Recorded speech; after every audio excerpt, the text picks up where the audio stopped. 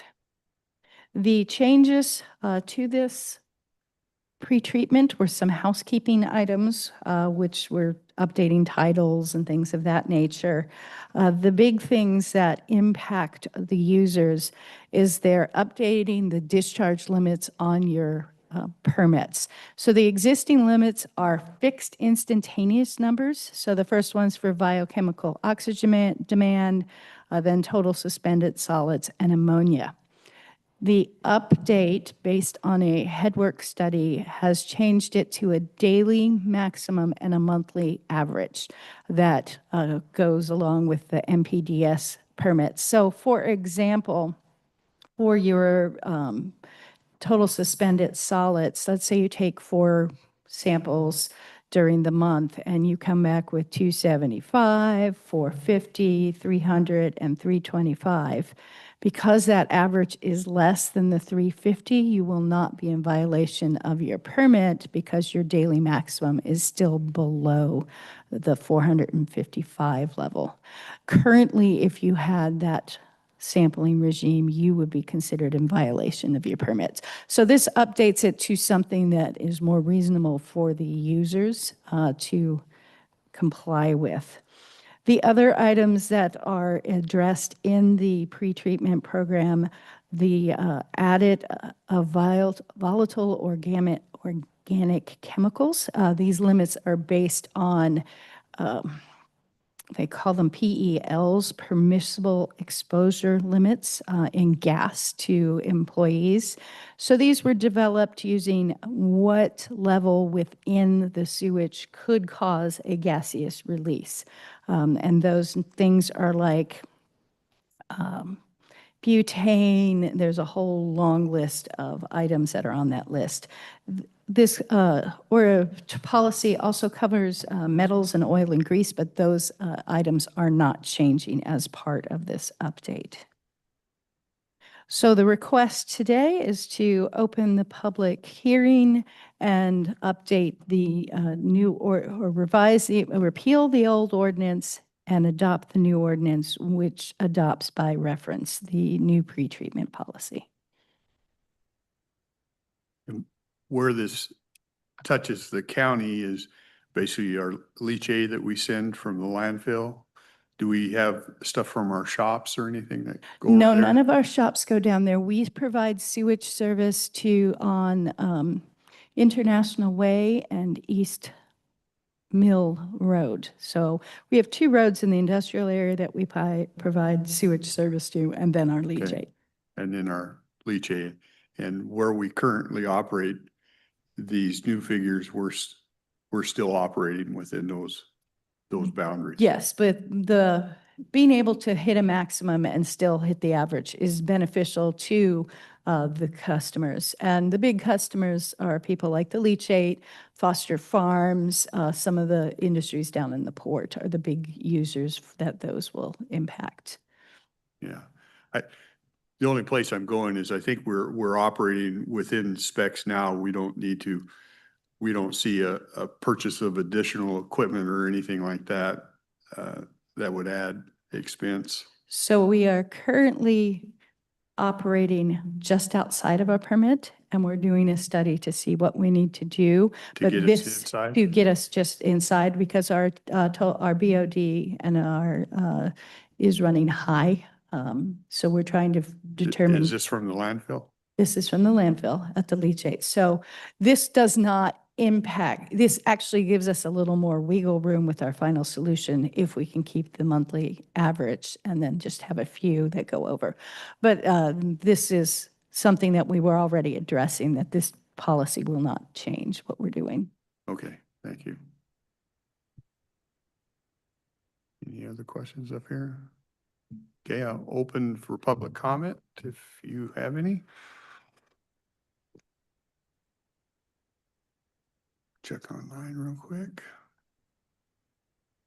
Seeing none, we'll close public comment and we'll just entertain a motion. Make a motion to approve the ordinance to amend section 1515.010 of chapter 15 of the Cowlitz County Code for the Three Rivers Regional Wastewater Authority.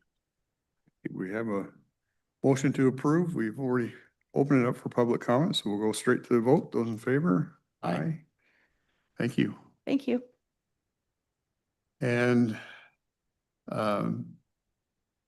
next public hearing will be at 9:45, so we do have a couple minutes. If you, any public comments, I'm more than happy to take them on anything, or we can just recess for a couple minutes and give you a break. Okay, let's just recess till 9:45 and then we'll open up the next public hearing.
Okay, bring this out of recess.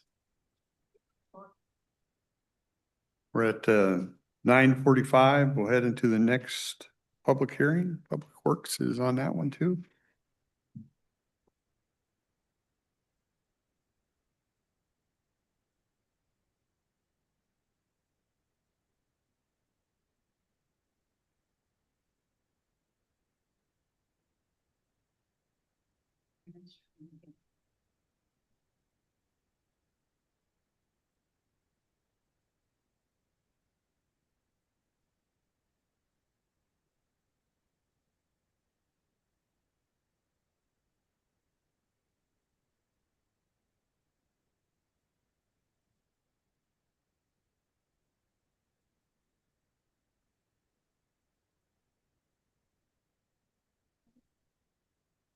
Good morning, Susan Eugenius, County Engineer again. The second public hearing is to establish a new roadway that will run from Burma Road to Tootle Park Road.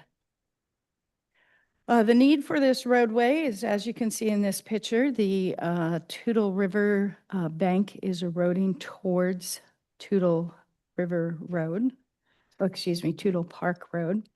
This erosion we've lost more than 45 feet from the roadway to the old river.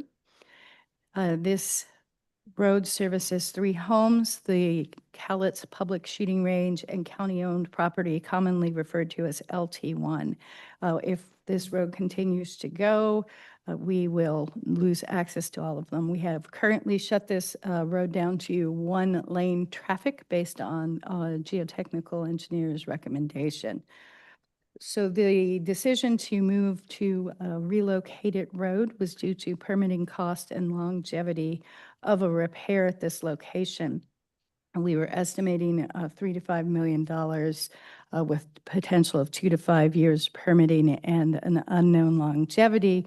Due to the complex nature of this site, we have the river pushing in, causing erosion, and then there are seeps coming out of that bank. So it would be a very complicated, geotechnical, extensive, and probably would require a fix quite beyond the spot location.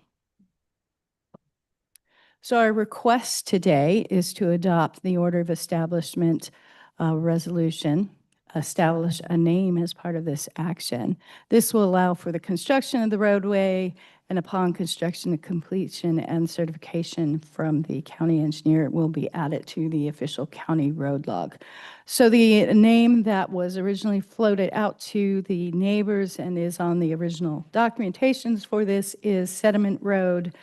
Some other names that have been floated are Beaver Lake Road, because that's what this area once was called, Burma Bypass Road, Sediment Ridge, and Stone Road. So those are open for discussion, but my request is to adopt the resolution or with the order of establishment and set a name.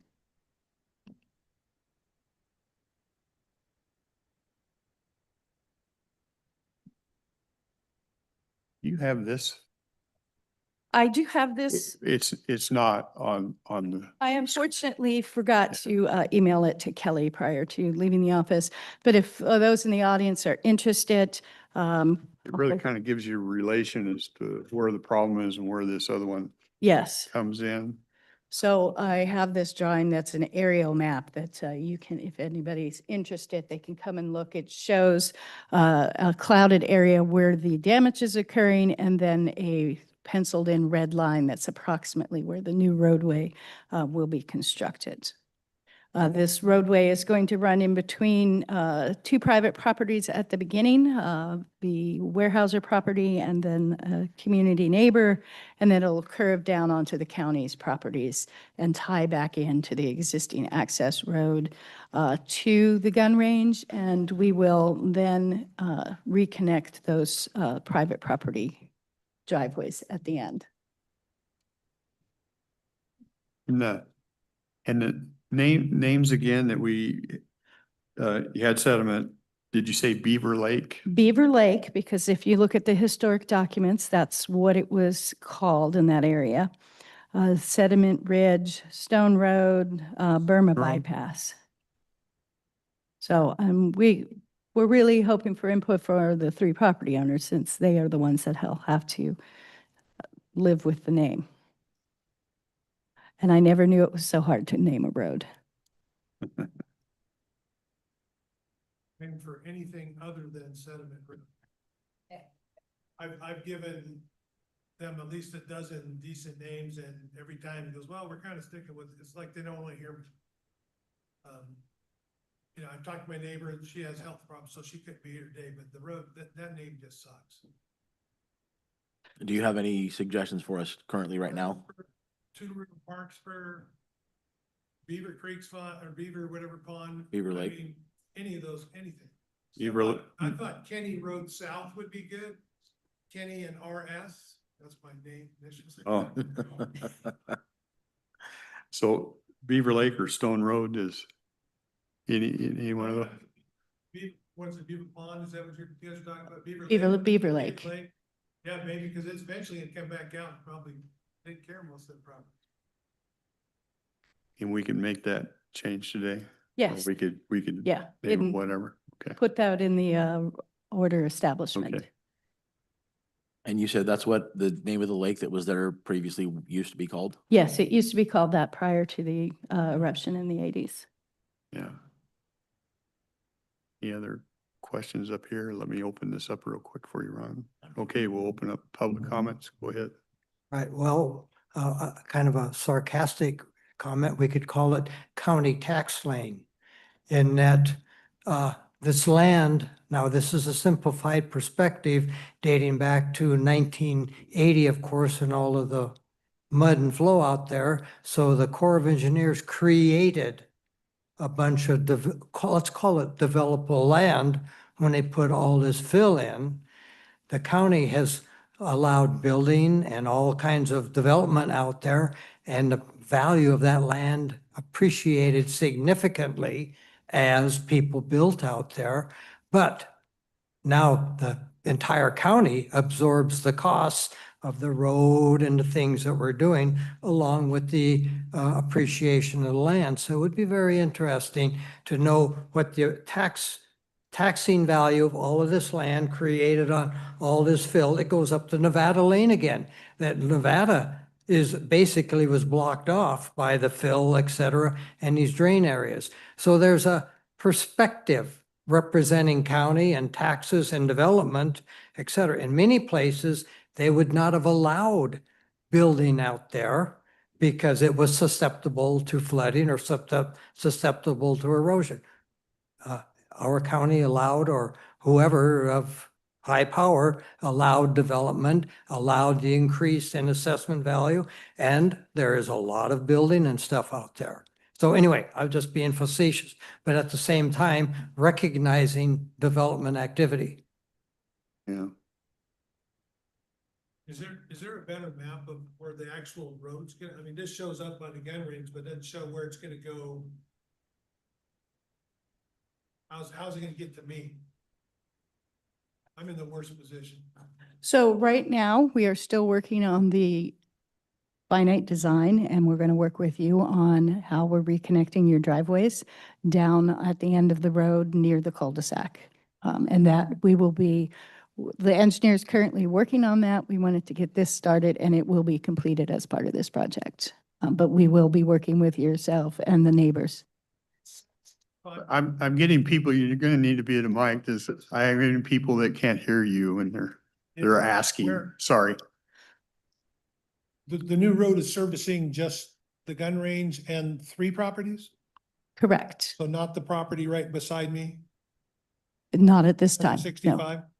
'Cause I share a driveway with them, so Okay. on that side of my house. I have a circular driveway. I never use the one side, so if you just look at it, you wouldn't know there's a driveway there. And that's probably why we didn't realize there was a driveway there, but we will work with you guys to get you reconnected. That the engineer working on this project and Paul Galley, our surveyor, who you've been working, had a lot of contact with, will be working with you guys. Okay. in the next couple of weeks.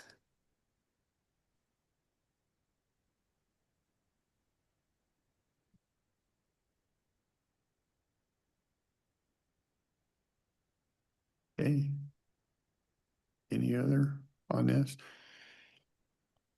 If we approve this, do we need to, because you, under the current resolution, you have it as, I don't know, the current resolution designates the name. Let me look at this real quick. So I if, believe it mentions it in there once, so we would have to move to amend it. Let me see. Going to beginning. Yes, towards the end of the second page, it says, said county shall be a county road, same be and is hereby named and designated. It says sediment road, so we would have to amend the resolution as part of the motion to be the Beaver Lake. okay, so if we do a motion on this, amendment would be to change it from sediment to Beaver Beaver Lake. Yes. Okay. Okay, any other?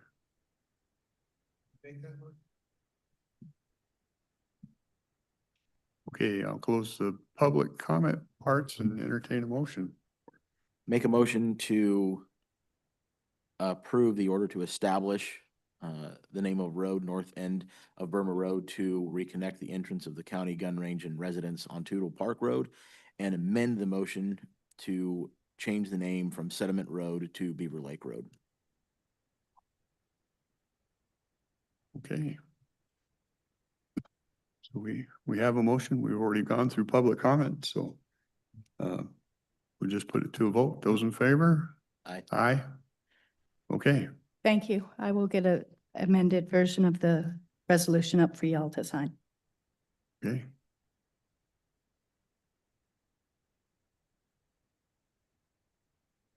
So I have about 5 minutes before 10. If there's anything other of substance you want to chat about, or we'll just hang out for a bit. Okay, just recess for.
Okay, we'll come out of recess and head into our last public hearing today on not public hearings, sorry, a work session on Mount St. Helens. I see Bill Fashing here, I see Senator Wilson, and I see the port here, so I don't know who's leading this. Bill, is that you?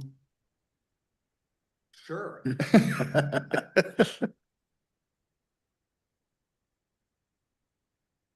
I don't know if there's a bunch of reverb on this microphone, so bear with me.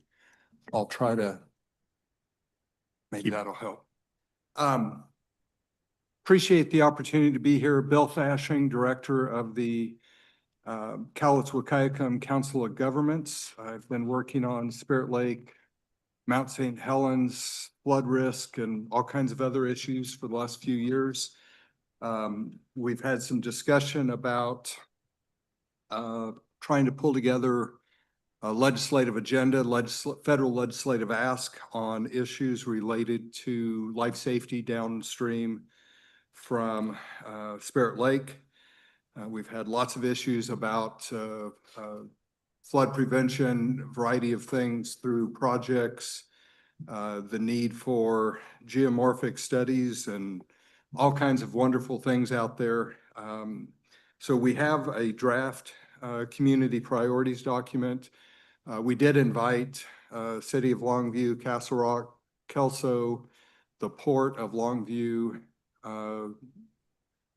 Diking districts here today on short notice, but we do have the port representatives here, so I do appreciate that, them being here.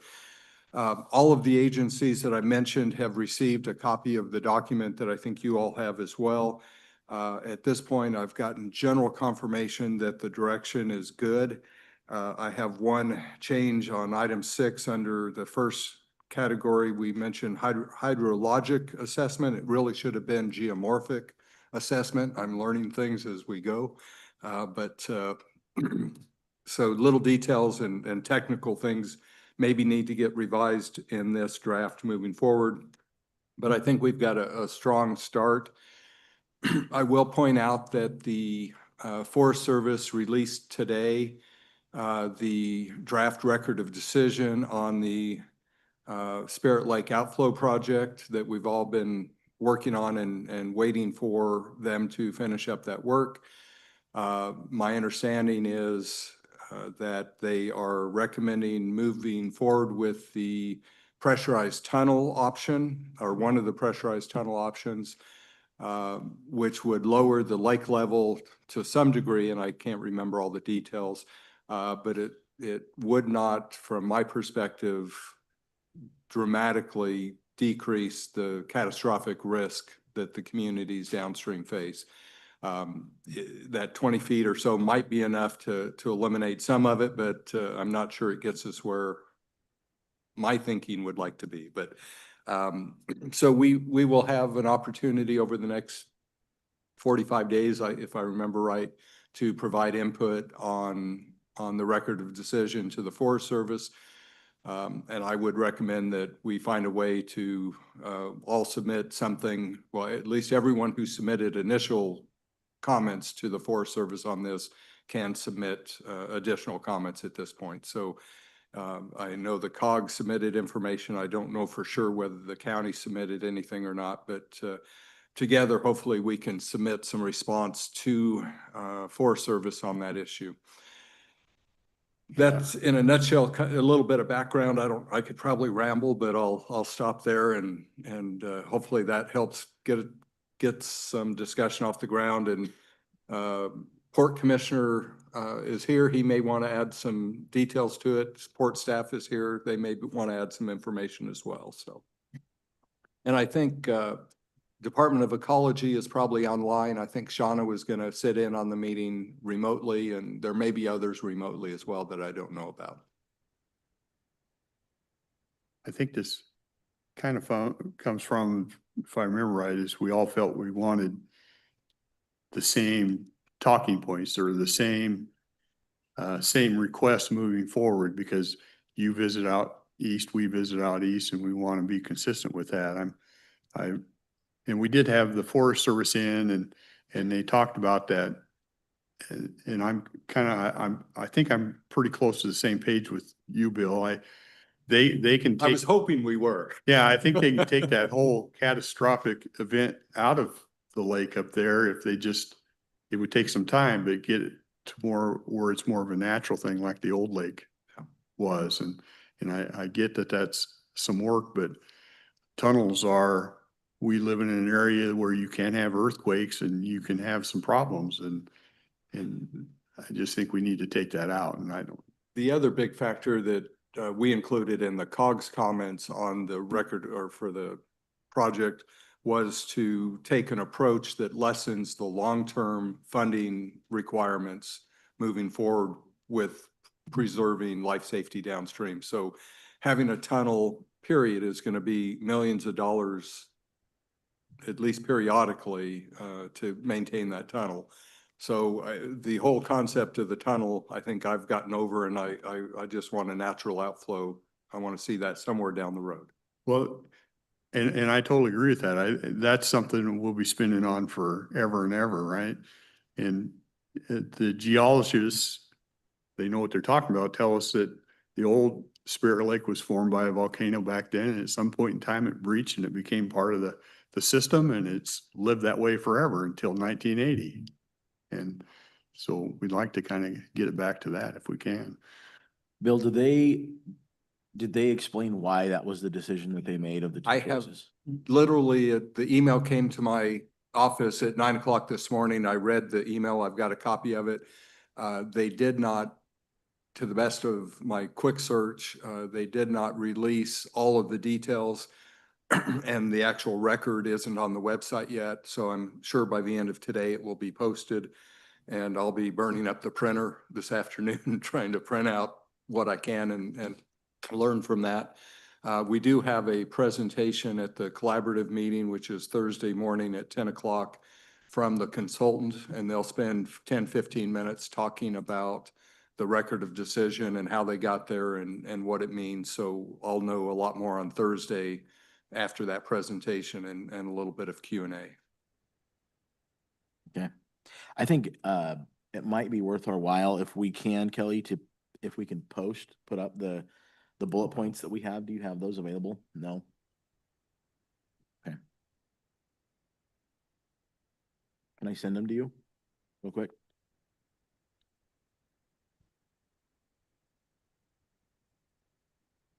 Bill, is the plan when we get this in as a group, we all agree that these are the things we need to, we're gonna like publicize this and put it out and let the community know what we're doing with this? I think that makes sense. I don't know if we have a plan yet, and part of the discussion today might be to help formalize the approach. My thinking was that if we can get agreement on all of the details of this, take it to each of the agencies, get formal approval, have the mayor, chair sign off on this. We could publicize that here locally, send it off to the federal legislators, state legislators to that degree as well. Although it's fairly focused on federal issues versus state issues, but I think keeping the state delegation informed of the big picture issues is important. Yeah, agreed. And anyone from the public that wants to read it, they're welcome. Yeah. Well, I think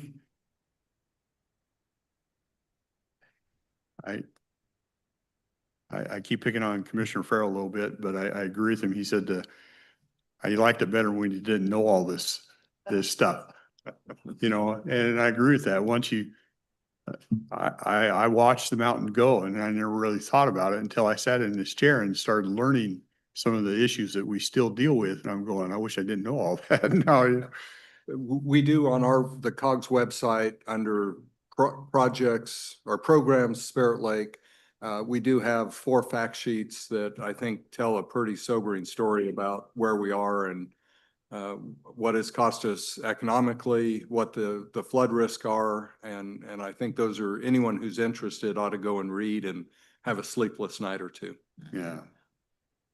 And it's important to note that these points that we're showing here and that we've come up with the local communities and the downstream people that have been affected, that leadership has approved this, gone through, read it, looked at it.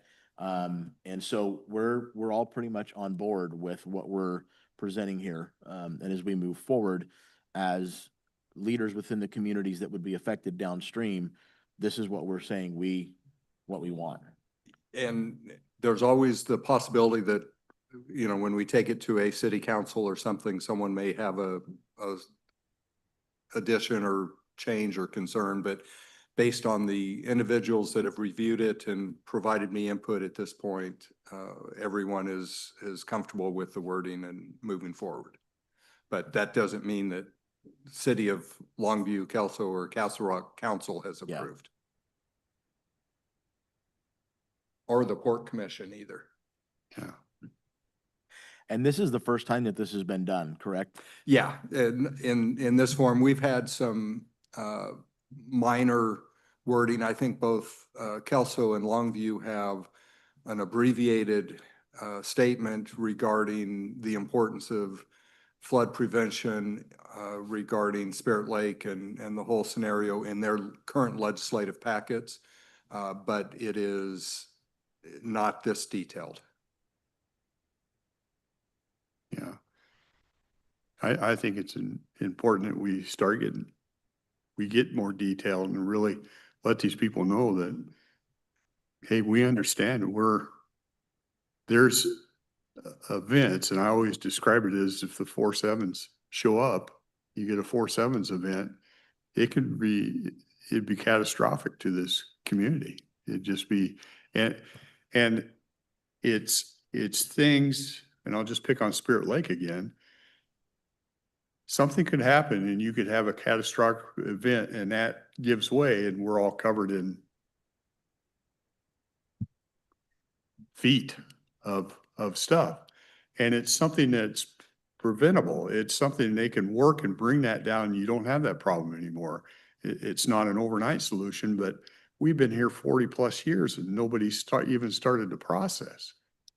If you're dealing with and I get it that it's a small probability, but it's a fixable probability. So if you're dealing with Mount St. Helens, we can't fix Mount St. Helens. If she decides to go off, it's going to go off. But we can fix that lake. And we haven't done it for over 40 years. So yeah, the USGS and others, United States Geological Service, sorry about using that an acronym, but has said the probability of failure of that earthen dam that's holding back Spirit Lake is pretty minimal, but you get a earthquake centered right there at the mountain, and I'm not sure I buy their science at this point. yeah, I mean, generally speaking, it's low probability, but you get the right series of events, as you said, and we're in a world of hurt downriver. right. I have so many issues Yeah. with what is going on.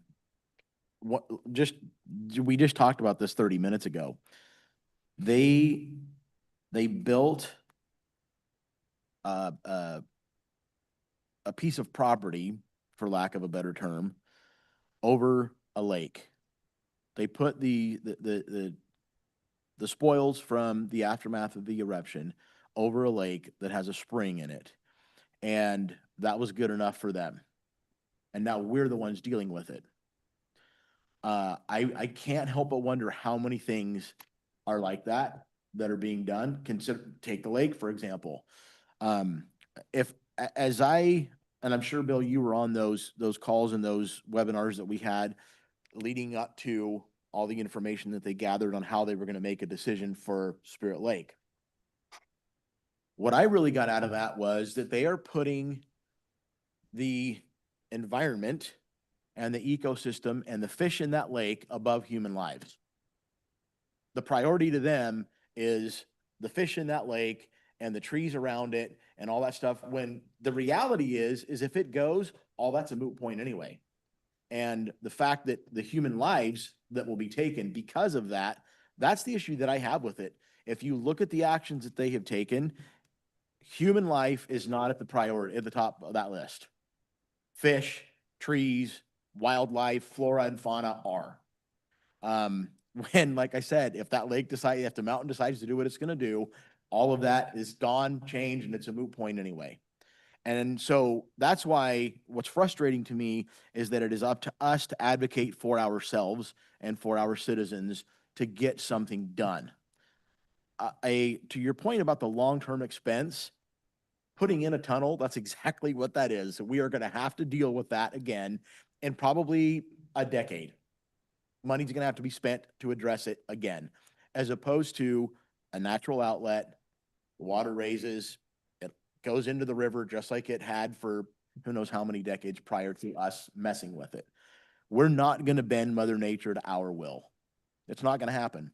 And the unfortunate part is that the politics involved in this are what is the priority. And that's what's very frustrating to me is, and we're doing what we can, and we're going to continue to do what we can to put pressure on the powers that be to make them recognize and realize that we're the ones dealing with it. But one of the things that I appreciate that you put in here that we haven't done in the past, particularly with the dredging of the Cowlitz, is maybe we can use their own strategy against them. And that is, okay, how is not dredging the Cowlitz affecting the fish, right?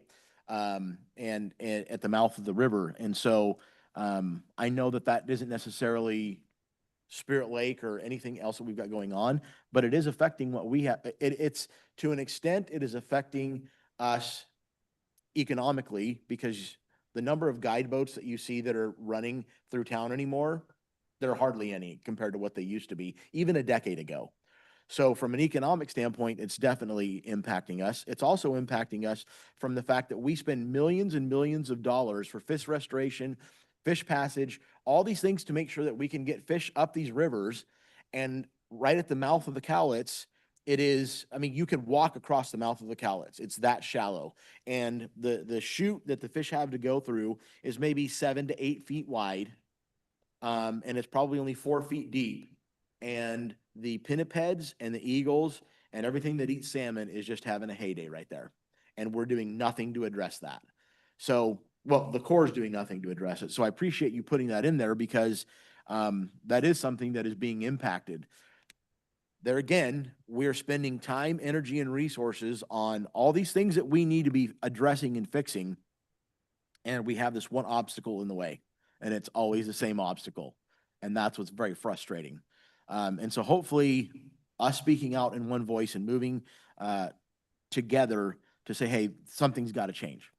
We need to, at minimum, reevaluate the intent of what was put into place after the eruption.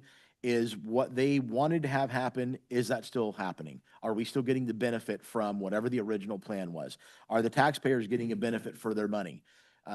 Reevaluate, Congress's orders to the Army Corps. Is that still something that is it necessary to continue to do things the way that they did them 40 years ago? Can we change the way that things need to be done? All these things need to be addressed, and it hasn't been addressed. And we're the ones that are left reacting to the decisions that they made. We're now having to spend over $1 million to fix a road because of a decision that they made. And so I do feel that us taking this step is the first step in us taking control of our own fate and what happens in our own backyards. So thank you for the time and energy that you put into this. Thank you. I will mention, you spurred a thought in my brain. Ecology has identified a possible grant. I think you got an email. If we're going to act on that, taking control of our own environment, and if we want to better understand the Cowlitz River and how water is moving and not, and how the sand is accumulating, I think we need to do some kind of a geomorphology study as recommended. And if the county is interested and willing to put that application in there, you guys are the only ones in the community that can do so. But the COG would be happy to assist and help however we can. But if we can get that done in the next 2 weeks, I would encourage the county to explore that and try to make it happen. Yeah, I forwarded that email when I got it from Shauna to Susan, so we can look into getting that done. And I know Susan's got more on her plate than wherever she is, than she can get done. So I hate to dump something else on her, but this is maybe a good opportunity to take some control of and knowledge of what we need, or create knowledge to help us make decisions. Yeah, I agree. And comment come in, it's pretty short notice, but can we get this information available to the public at the upcoming county fair? Short notice, but would allow people to access the information in a public outreach. It is hard for people to attend meetings midday during the week. We're happy to, I can get printed copies of some of the information we have. I'm not sure the COG's going to have a full-time booth there, but hopefully we can be DEM, or someone's going to have Department of Emergency Management, or someone will have a booth there. Maybe we can drop materials there and assist. But happy to put materials out if someone helps identify a location that would host those, because I don't have the capacity to man a booth the whole event.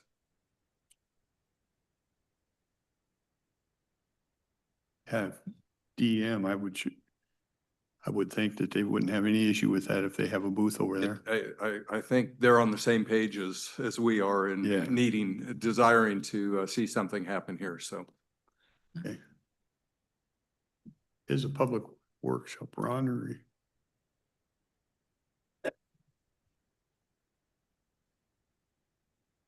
You want to take this chair? No, you just stay right there. You're in a good spot.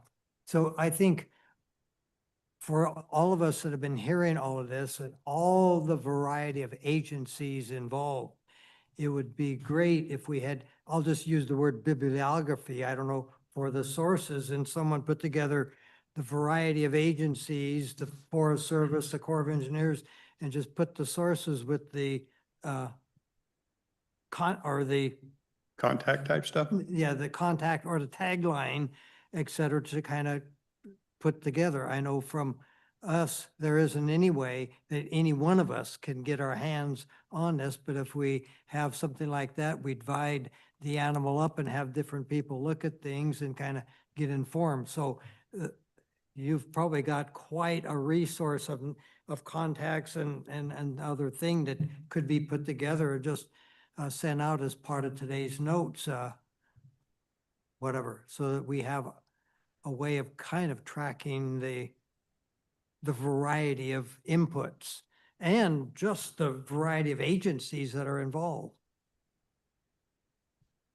There's 20 agencies that signed the agreement to the Declaration of Cooperation for the Spirit Lake Collaborative. So there's 20 federal, state, and local agencies working on it today. So that gives you an idea of the challenge. Right, and just in a simple fashion, we aren't really going anywhere if we don't have senator and funding and support from these. Again, when you lay that, basically all of that and all the agencies involved, it gives them a sense of the magnitude of, number one, those that are involved, and of course, from a political standpoint, either positive or negative exposure.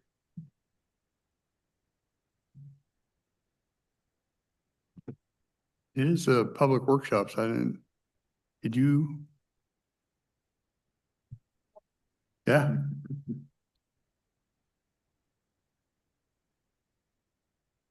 Well, good morning, Commissioners, Mr. Chairman, Commissioner Rader. I'm Jeff Wilson. I'm going to speak a little bit with a two-hat purpose. First, I'd like to offer up as the Port of Longview, one of three commissioners. I'm not necessarily speaking on behalf of the port, but I'm going to repeat statements that the port has already historically said. And in essence, the bullet points that you put together, kudos on that. I have no issues to add or correct, other than I'm going to report back tomorrow to, we have a commissioner meeting. My job is to kind of kiss and tell a little bit, and I'll bring the information back. We'll get a copy of that letter and discuss with the other two commissioners. I guess the importance of that. Now I got to put the other hat on. More than frustrating, more than frustrating. The years we've seen this, as you mentioned, it's 46 years plus, it's kind of been going in the wrong direction. And I know the speed of government is slow, painstaking, but you have a killer team, you know, and Mr. Fashing, I'm not going to compliment you too much, but you've never stopped. Your staff has never given up. And of course, that's the obligation that the point of the game we're at. I'm going to suggest as a senator that for the 19th district, that we can't jump up and down enough with our federal delegation. This being a year of elections, sometimes you never know who's going to go back to the office and represent us. To me, it would never really matter a whole lot because that issue doesn't go away regardless of who wins an election or not. And the point I'm trying to say is, at any time that we need to do a delegation in person, continue to call the meetings, to kind of jump in front of that ship that may be sailing in the wrong direction, to stay in front of it, to get the attention. And I'm going to give you an example on a state level, how we have failed and how complicated it is. Commissioner Rader, you made it very clear. Great visual. I've done it. I have walked across the mouth of the Cowlitz River at certain tides from one shore to the other. Now, I got a little cold and you know, waist deep at one time, but technically I did walk across from shore to shore. As a senator, I've struggled with Pinniped legislation, which is to balance. We all know that once was the smelt capital of the world, now is, you know, catch me if you can. And it's been very frustrating. The state has legislated things to increase fees. Now you have to pay a license to dip net smelt, for example. The problem is, a couple of years ago when it first happened, you opened up the day, there were no smelt. Nobody caught anything, but you paid.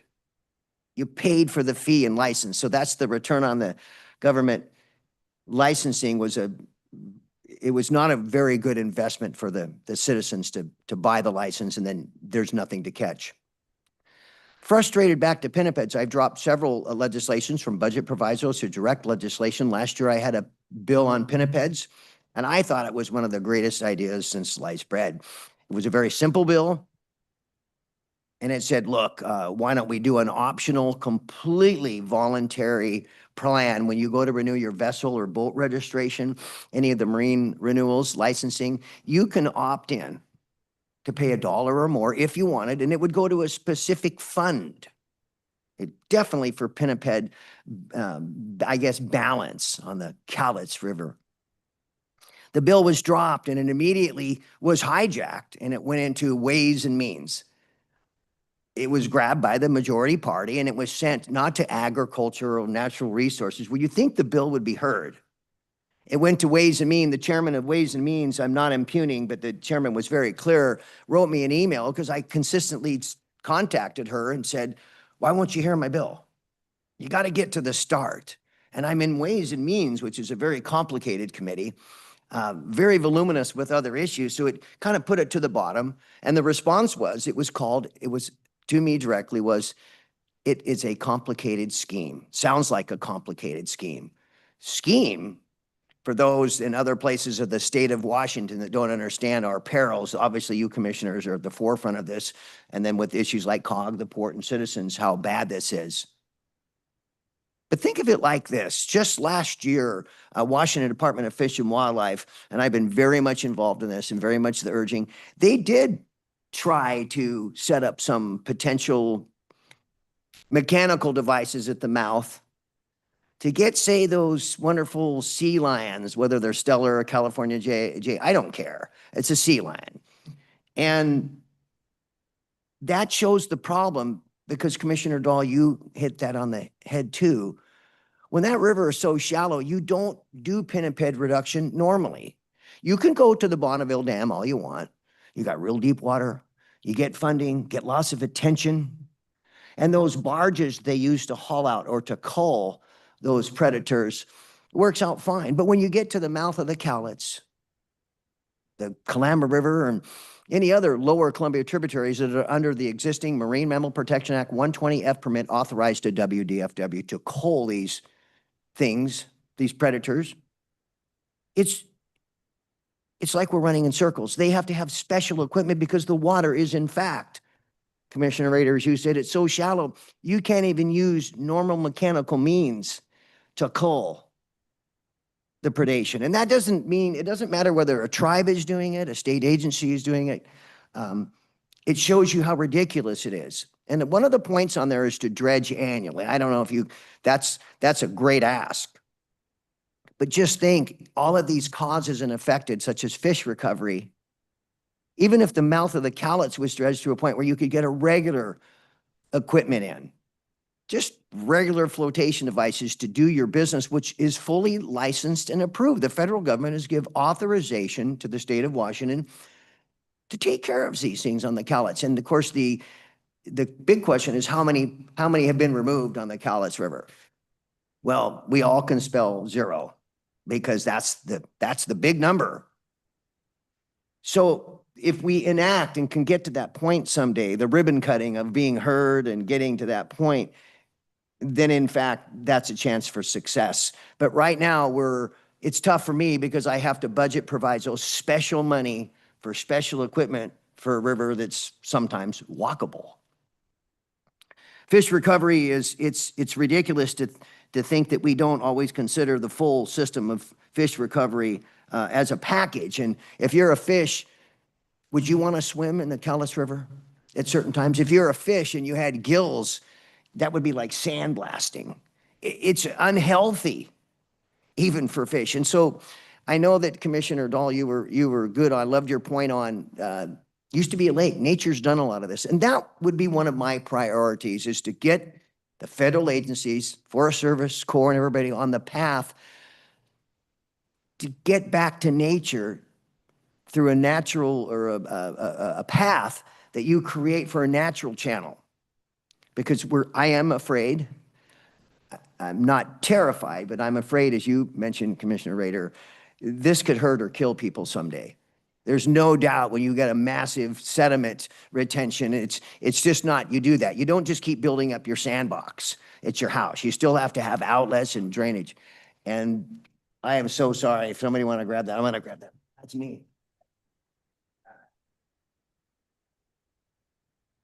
I was hoping it was Commissioner Steve Farrell, and I could blame him for calling me at the meeting, but I apologize, and Ashley, thank you. So the point being is that should be the #1 goal, but not let them off the hook. I do fear the federal government using any chance they can to run away. I mean, who wouldn't want to get out of this responsibility? So you are so well received and respected on your leadership from your senator. I mean, I look at you three, well, 2 of you today, you've always been cognizant of this, open, and you've led a lot of the charge. And to me, I wanted to make sure to convey publicly how much I appreciate you all for that. But that's the path that I would personally advocate for. Naturally, as a port commissioner, we've complained for years, we've been on record, that the Cowlitz and the Toutle River, it's kind of like the gift that keeps on giving that you don't want. When your sediment builds up at your upper berths, berth 9, 8, 7, 6, it doesn't matter. When it affects the port, it's right back into the local taxpayer dollars. It's the local expense of your $1 million road that we're being victimized. And we have to come up with our budgets because of the potential, maybe the lack of results or proper planning for a federal volcano. And we've always been on the receiving end. So, I can't applaud you more. I didn't plan on coming here to tell you how wonderful you are, but in fact, you are. And I think that the keynote is that we need to get that river someday back to being a river instead of a culvert or a sediment pipeline. And we spin our wheels and we just build it bigger and bigger. And pretty soon the dam is the Eiffel Tower or something like that. I mean, we have to get well past that for naturalization back of the river, of the days when some of us remember swimming and fishing and recreating, and we had dependable flood control. A lot of citizens weren't so maybe concerned about, there's a sandbar here, it's eroding at Castle Rock, and these things that are so important. So that's a long speech to say thank you. And I'm certainly open for questions, but I work for you. Last time I checked, I'm not your boss. You are still the boss. Senators, legislators serve the district. And we are also at your bidding, what you would like us to do in the state. You've always been receptive. So any bill ideas or whatnot, it doesn't matter. There's no such thing as a Republican or Democrat Cowlitz River and Mount St. Helens. That's got to go completely off the table. Yet we are subject to elections. Now, who goes back to Congress or not? Listen, I'm prepared to work with whomever, and I know you guys are too, but thank you for not making it political. Thank you for making it structural on the health and safety. And not just for everybody that lives on the river and us on the lower end of the port that suffers economically because of this. It's more than us people. It's getting the fish back. It's getting elk that want to go to the shores and, you know, that. So thank you, and I will take any questions if you want. Bill, good work. Yeah. You know, one of the reasons they give for dredging, I'm the more I've learned about, people tend to think of dredging like they did in the 80s when they just pulled that and they threw that up all up there and it causes a problem. But it's not that way anymore. They use it on the Mississippi. They use it on different rivers to maintain the river, the health, and they have ways of making it so it keeps the river in a path that's healthy for all. And they always tell us, well, the cost is so prohibitive. But I think if you were to have continually dredging and brought this Cowlitz back to where a lot of that cost would probably be offset by the increase in salmon, the increase of commercial of your guides being able to take people out, the increase in, you just see other benefits on the other side. And they don't always look at that side. They just look at the cost of where we're going to get this money. Well, I think it's one of those things, and I don't know that it will cover everything, but you're going to get some benefit back for that for our people. And you're not always having to deal with the side banks and all this other stuff. So I too appreciate the fact that we got dredging in that Yeah. package.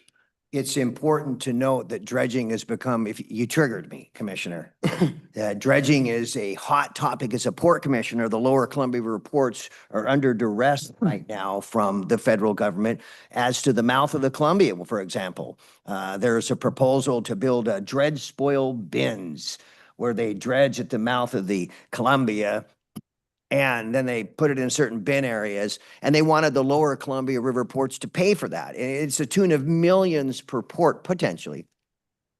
So we're arguing, the argument starts with the federal government. What's in a word? Well, we think this is part of the maintenance world. It's maintenance. That's your problem. It's a federal highway, and don't you hit us with all the capital dreams that you may have for your dredging schemes at the deal. And that battle is being fought right now, and I'm happy to say I believe we're going to prevail on that. But so dredging is essential, but upriver, the contributors to the lack of a better Columbia River fish enhancement project. For example, this Kamania hatchery is closed. I mean, who closes a hatchery when you don't have enough fish anyway? And I know I'm gone sideways, Mr. Chairman. I do apologize for that. But when we talk about fish, whether they even swim past the Cowlitz, a fish is still part of that system.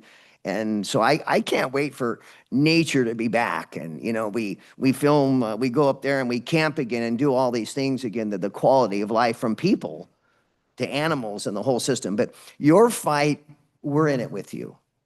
And if there's anything that we can do, say the Port of Longview and the state legislature, I love the fact that none of you three are shy. And that's exactly why I appreciate you.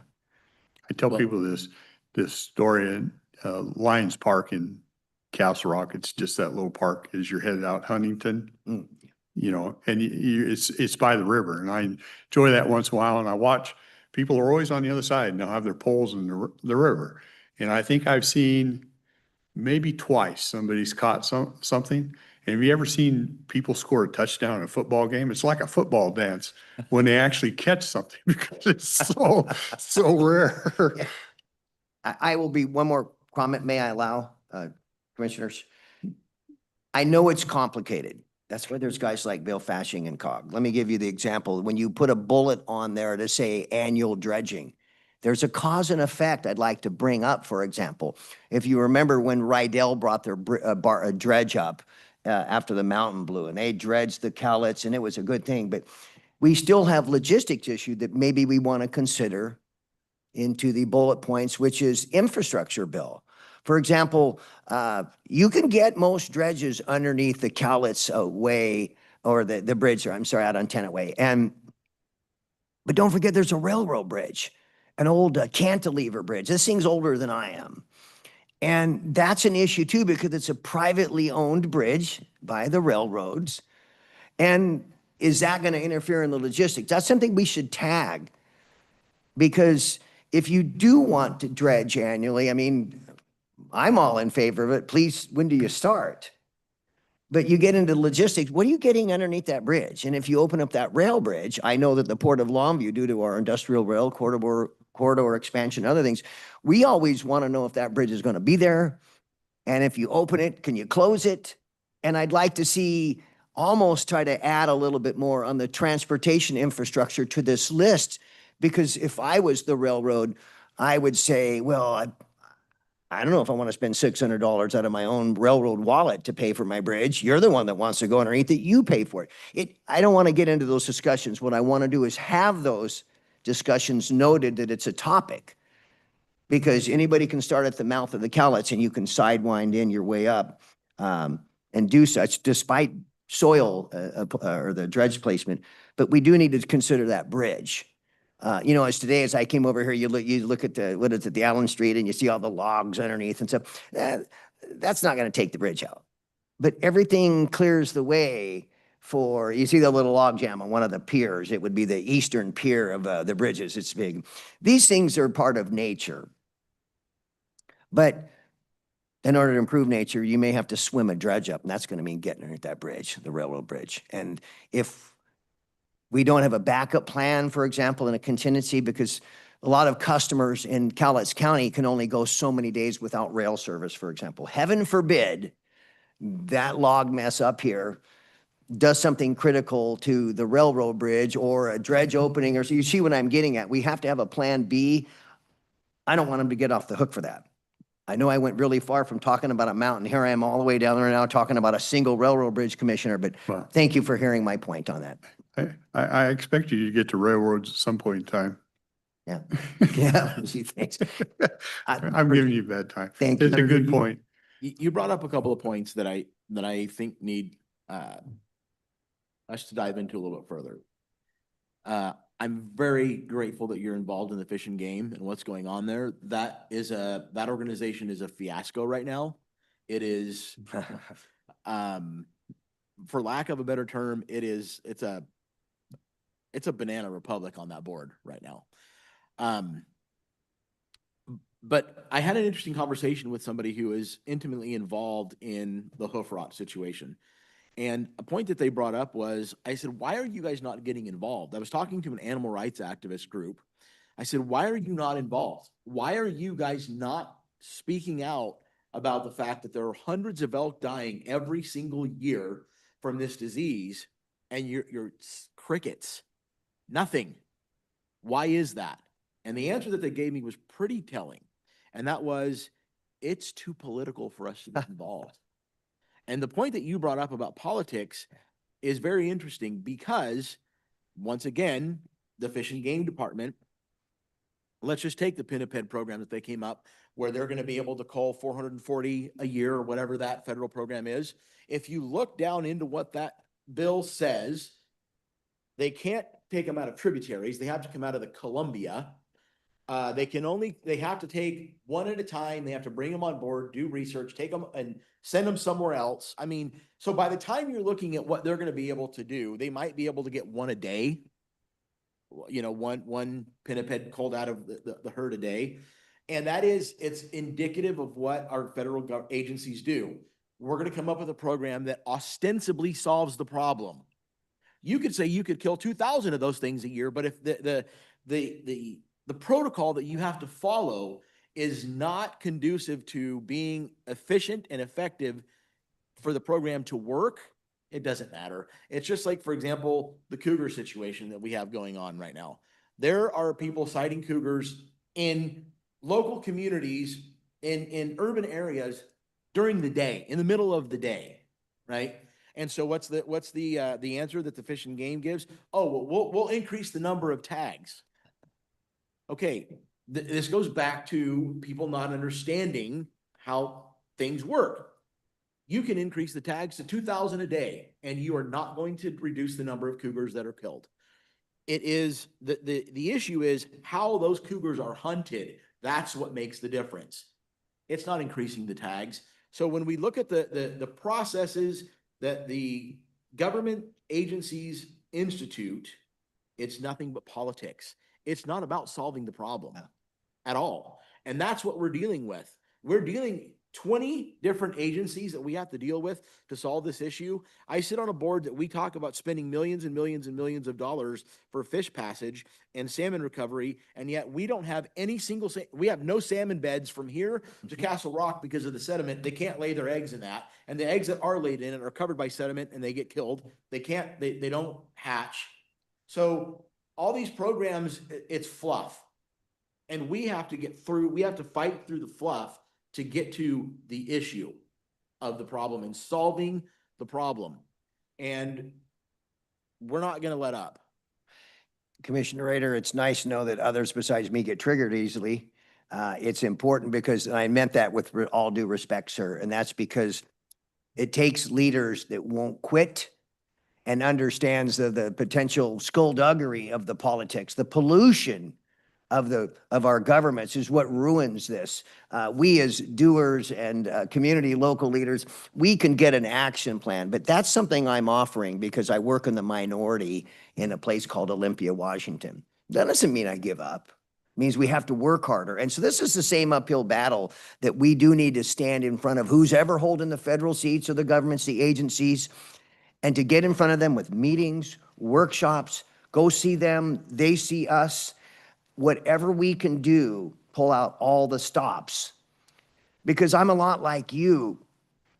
Doesn't it get old after a while of just complaining about a Captain Obvious problem or problems, and yet the dog continues to chase its tail? So, God bless you guys. I've been a big fan because of your strength, but there's strength in numbers. I don't think anybody around here that is not going to want to hang out and be your best friend on these issues. And I appreciate you opening us up. I will do whatever you need to have done, of course, and I'm open to good ideas, except of course, open fire shoot sessions. We got to be careful on hunting and reduction that way. But being creative, as you said, I think there's a way we can. The ridiculousness of the culling. I have been to the Bonneville Dam on 2 instances. I've toured that where it has to be soft, cute, and cuddly. Nobody wants to relish and oh boy, we killed something today. That was never the intention. We've got so political on that where you couldn't do it within the public eye. It had to be done softly, and it's almost like they get interviewed and then there's an autopsy. And you're right, it's incredibly expensive. We never get to those numbers that we were allowed to do. And the numbers were thought of, as you said, they weren't just picked arbitrarily. They were numbers that dealt with fish scientific management of recovery. Pinnipeds rule. They're not even native to some extent in this area. And when they swam up to the barrier dams 70 miles away or whatever years ago, boy, did my phone ring off the hook. And you're right. So I've been addressing, those fisher groups and those outdoor people. Why are you getting more upset? There's, all these clubs and associations. I've tried to trigger them and thus even some of my bills to do. So I'm there for you because you've been there for me, and thank you very much. Appreciate it. Let me catch up on some comments here that are coming in. The Spirit Lake to Cowlitz River Collaborative has been beneficial to bring attention to the sediment issues of Mount St. Helens that we are addressing today. However, it is not funded to be able to expand its public outreach that could help us bring attention to our federal representatives. I feel it could be money well spent making our local citizens local lobbyists. We need local outreach people. We need local outreach. People care, they just don't know what they can do. We have over 90,000 people in our county. If we can get 10% politically alive, we could bring attention to our concerns, but we need local accessible outreach. In the current Corps budget, they have annual allocation 6 to 9 million for dredging the Cowlitz. Question, where is this money being spent annually? All of our state agencies need to step up and be more involved with the U.S. Army Corps and U.S. Forest Service decisions that have so much effect to our state natural resources. Okay, I'm caught up. Was that from a variety of people? Sorry. Mark, Okay. I thought so. he's probably told you all that anyways. Are you ready for public comment now? Yeah, Great. My name's Wendy Kozlowski. I was pleased to hear that COG has been focusing on the issue of Spirit Lake. I didn't know that. Even when I Googled Spirit Lake and I got the 2018 reports from the various agencies, nothing was mentioned of COG. So somehow we need to know that. I could not read the 10 points that were up there, so I can't reference those. But I wanted to just tell you a little bit. As a resident of Longview, I live in one of the 7 communities below Spirit Lake. 3 generations of our family do. The author of the Spirit Lake's spooky book actually features Spirit Lake as a strange and mysterious lake. I think it's true. After reading the 2018 reports by Forest Service and Corps of Engineers, it really does seem spooky. So many unknowns since the eruption 45 years ago. I grew up in Washington, hearing my grandfather, my father-in-law, and my husband, who worked on dams construction, Grand Coulee, Boulder, Lower Monumental. They discuss things like cofferdams, penstocks, turbines, spillways, and the amazing strength of concrete.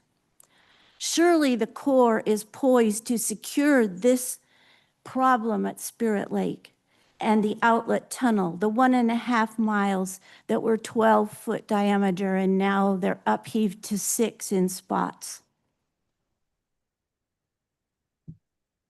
What is the problem? There's an immediacy that's needed. Is it money? We've been discussing it, haven't we? You've heard a lot about the cost. The cost. The Corps built Grand Coulee Dam. It created an economy. It created jobs.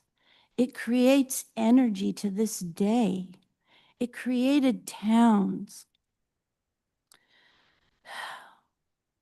Politics, it was mentioned, is a real stumbling block. Why? Well, because we're rabble, right? We all have different ideas, and we advocate and then we give up sometimes.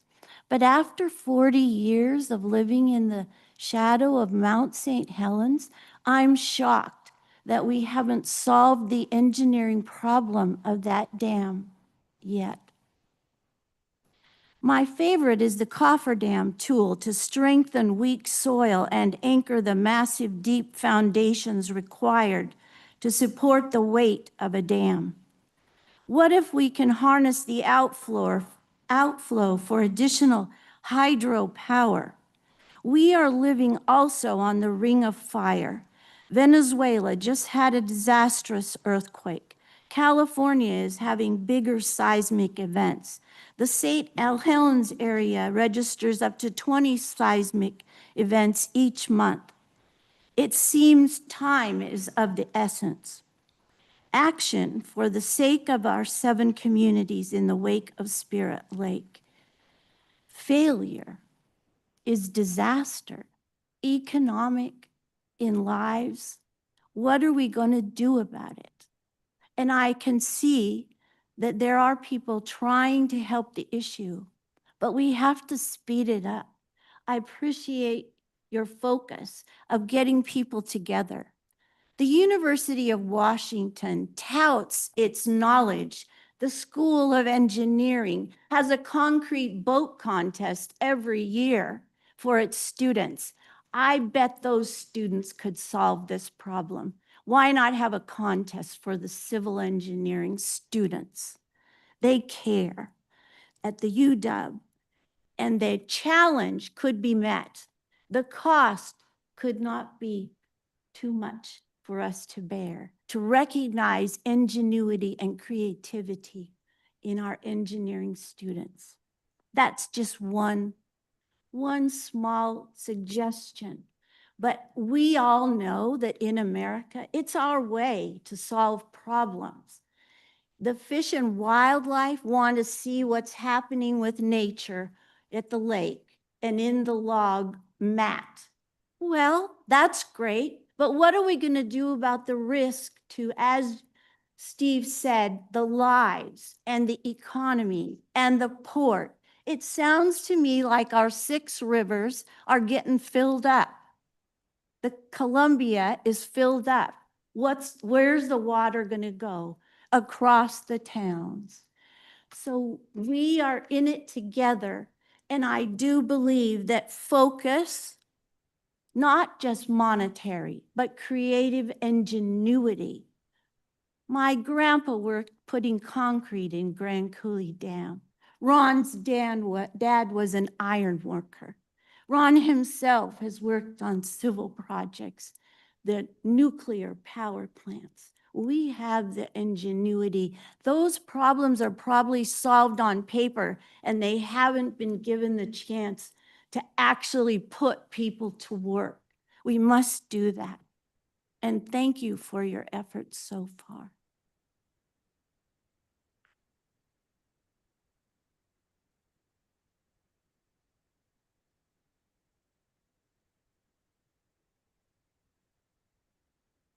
And first off, I really want to say that I appreciate all of the studying and all of the effort that you guys have put into this subject in many, many ways. But there is one issue that no one has brought up.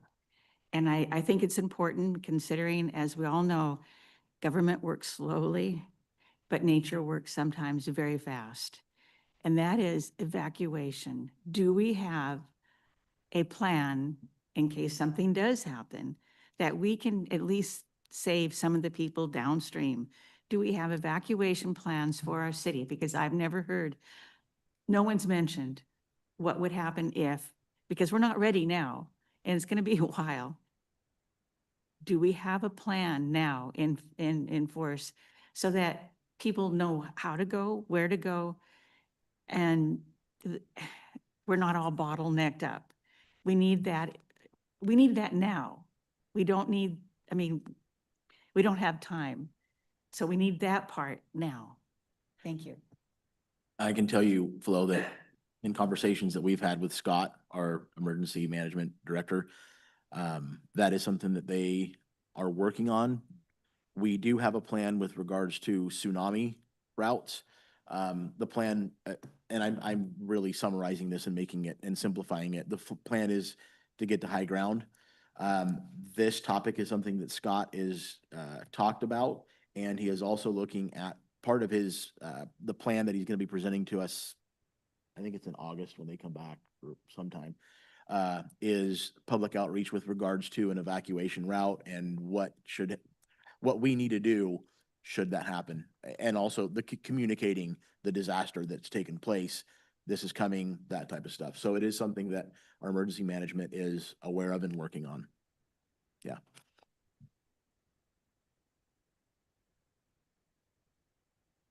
I haven't spoken for a while, so I might be creaky. My name's Amy Boyd. I'm an environmental manager at the Port of Longview.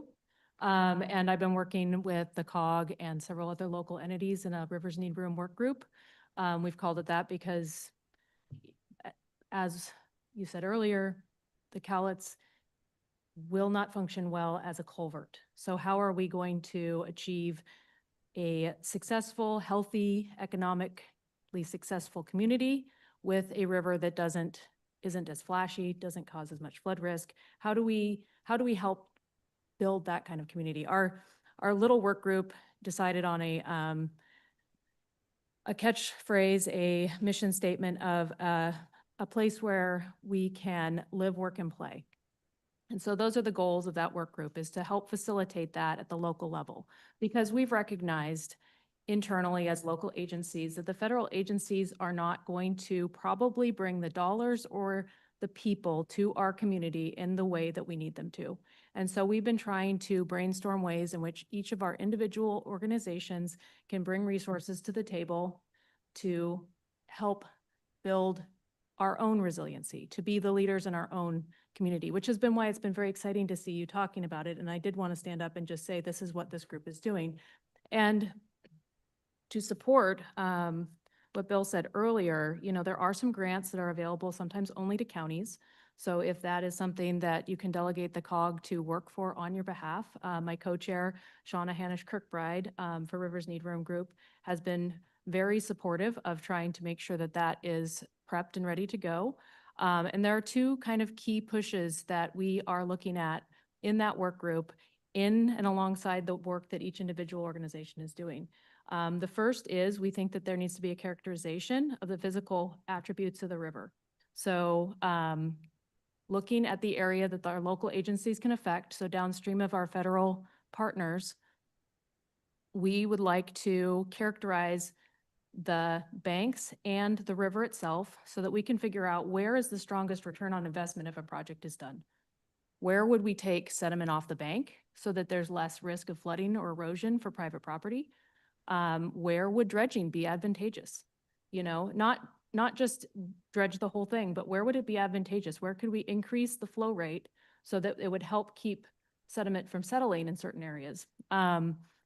The other piece that we really want to do, and we have a couple of partners identified that may be able to do this, is to do a comprehensive community outreach and planning effort so that we can talk to the communities directly about who knows where flooding is bad. We already have the comprehensive flood management plan, which has a lot of information in it, but we also want to talk to those community members directly about actions in addition to just risk mitigation. What actions would the community like to see happen? Would they support having happen? Because we recognize as local agencies that if we don't have community support, we will not be doing projects. So I'm an environmental manager at the port. I obviously have a little bit of technical background in rivers, which is part of why I'm part of this group. But also the port does have an interest in seeing that our community is strong and healthy because that's where our employees come to our workplace for. And also we're at the very bottom of the system.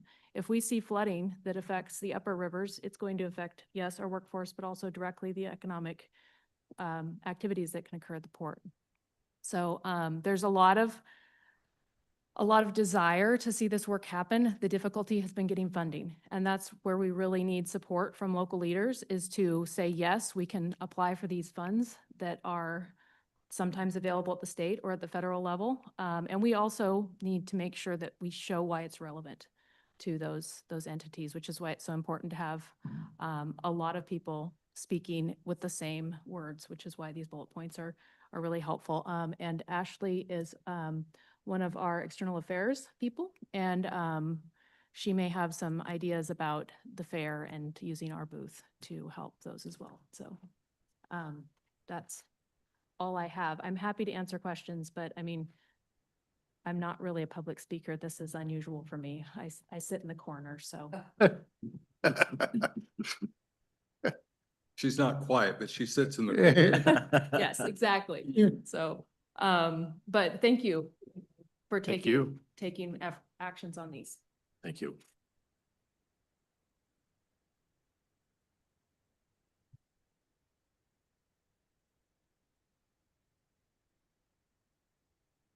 I'm slow. That's okay.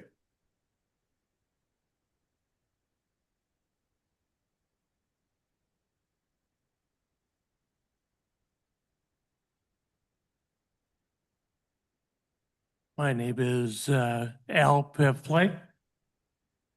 A lot of you know me from community service and interaction. I worked on the local emergency planning committee. I'm a professional in emergency management.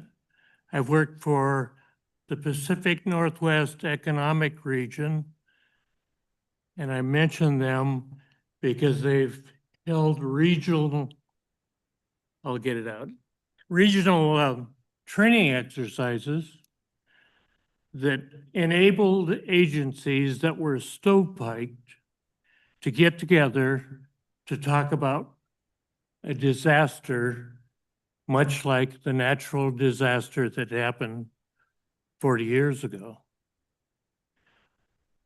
And those are really critical exercises because they include quite often not just for first responders, but also all of the utilities departments in the local area. Unfortunately, because there are so many distributed utilities, that it's hard to get a lot of training occurring with the state, federal, and local agencies.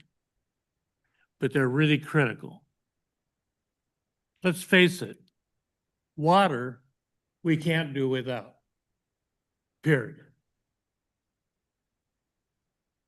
Power you can't do without. We're totally dependent upon it. Those agencies are very sparsely employed labor-wise.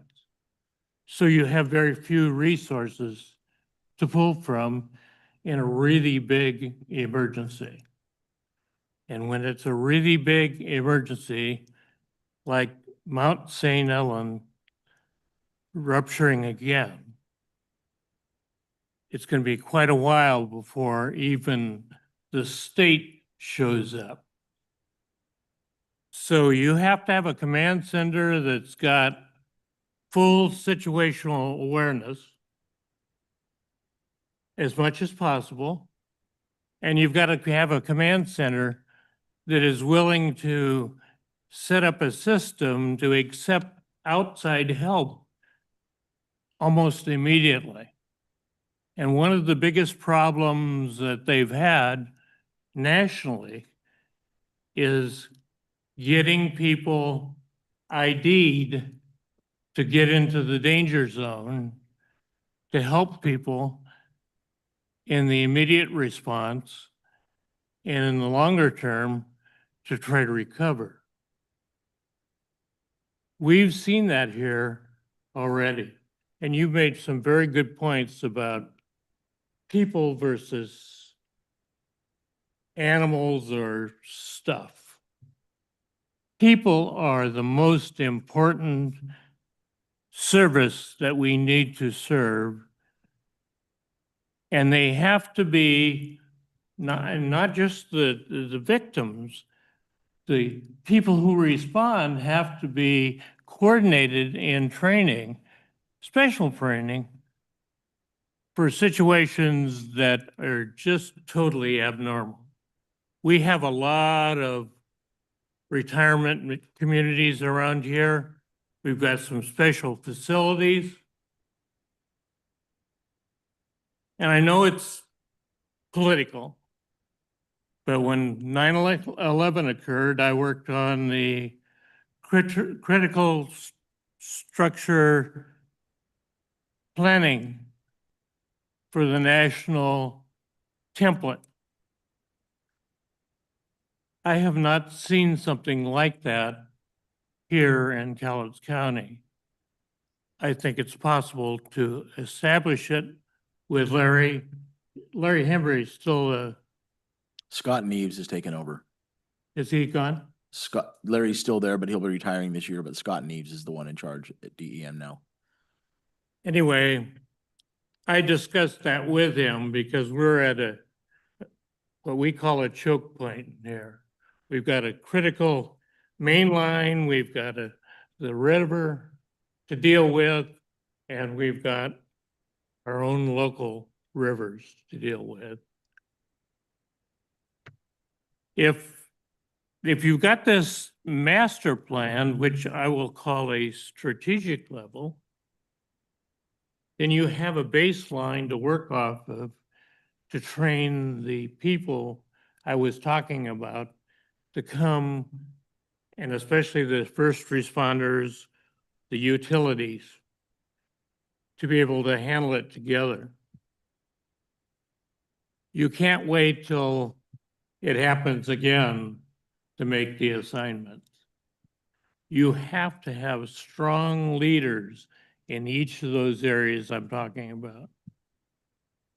And I've been in enough regional exercises to see massive failures in just coordination between leadership. You're all in chaos. It's a huge situation, and it's not going to go away in 2 or 3 days. It's going to persist, in this case, from 40 years ago, exactly the way you described it. I'm amazed that the community didn't pressure more the Corps of Engineers to properly design the Alden Street Bridge and figure out how to clean up enough of the debris that's still here to allow for another surge, which is, I'm assuming, is the topic primarily of Spirit Lake. I have relatives that died there. The couple that died in the RV was in my family. They searched for days for people. But again, I think this emergency plan that the lady brought up, the evacuation plan, is not obvious to me. The other thing I complained about, I'm going to put my R in, they canceled the sirens because they said everybody's got a cell phone and you're going to get an emergency message. Well, that's cool if you're carrying your cell phone or it's even working. But there's hundreds and thousands of people that are out and about. And when it happens, they're not going to have time to run home to get their phone to find out what's going on. We've got to figure out a better alert system that covers people even who don't have a phone. So those are my observations.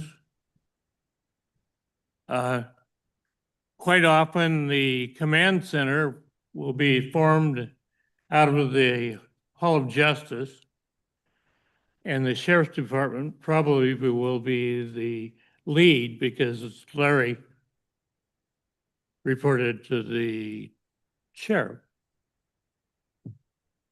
They need equipment pre-staged to operate with the state and the federal. Then we've got we're lucky we got an airport here. And there needs to be thought when the National Guard shows up from Fort Lewis in helicopters of how we're going to interface with them, because aerial resources will be very valuable. RPVs, helicopters, planes, satellite. All that has to be thought out. It doesn't have to be solved, but the resources have to be identified and how we're going to use them. The sheriff, the hospital. And there's 3 zones in emergency planning. The hot zone is close to wherever the disasters occurred, near Mount St. Helens. And this is where the county is important because Kelso's not going to do it and Longview's not going to do it. We have to think about all those people who are remotely living out here. And we have to plan for resources that are movable, mobile enough to get them where they're needed, where the people are. And it just takes a lot of thought. And it takes a group of people who are not politically motivated to plan out resources so that our people who are trying to help have everything they need as close as possible. And yeah, the probability is not huge that St. Helens is going to erupt again. And some of you were on my email about it. The lady who gave the prophecy lives in Iowa. I don't even think she knows anybody who lives here. I don't know when it'll happen, but I do know from following the seismic information after the first eruption that things were still unsettled. I have not checked the geological survey information to see what the seismic activity is now. But recently, Adams became very active. They're right next to each other. And like the Ring of Fire was said, the earthquakes are happening more often. And St. Helens is our albatross. So that's it. Thank you for listening to me. Thank you.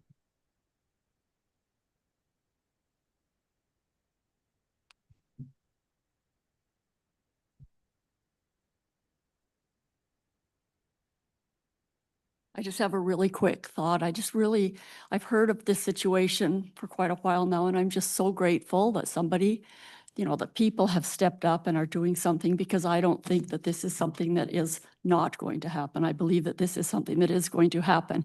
And what I find is interesting is it all comes down to politics and money. And I find that it's interesting that after the fact, all sorts of money will pour in. Way more money than what we would be spending now. And I find that very ironic. And I just wanted to, as I was sitting there listening to all this, I would just thinking of the quote, the saddest, I'm going to slaughter it, but the saddest words of tongue or pen are the words it might have been. That's true. I think Maggie, if you think back in the day, didn't he secure just under 100 billion or something like that for this area? Because it had to be 9 something because somebody wasn't willing to go 100. But that's a true statement. Anything else? I want to give everybody a chance to speak, and we keep on top of this. We'll have workshops down the road, but we've been going over an hour, and I don't want to abuse anybody's time. We all good? Okay. Bill, thanks for coming in. Thank you. I think you got a little bit of marching orders, so I think we have low continue direction. working. Okay, perfect. Anything else, gang? Once again, thanks for your time today. We appreciate it. Okay, we will adjourn.